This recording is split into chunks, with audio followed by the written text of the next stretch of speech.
guys, and welcome back to this channel. In this video I will be showing you guys how you can adjust your voice settings on Discord. Go to user settings and go to voice and video. Here you can change the input device. I have mine this one, and the output device too. And you can check your mic here. You can also choose either like voice activity or push to talk.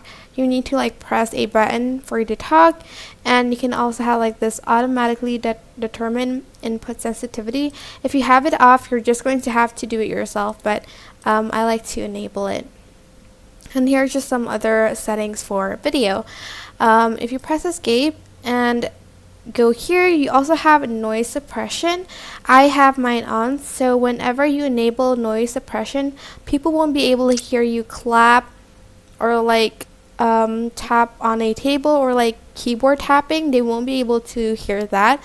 But if you have the noise suppression off, they can hear you when you like type on your keyboard and stuff like that. And that is basically it. Super simple, but I hope this tutorial was helpful for you guys. Don't forget to like, comment, share, and also subscribe to this channel if you haven't done that. If you have any questions, just leave it in the comment section down below, and I will try my best to answer them all. Thank you so much for watching. Bye!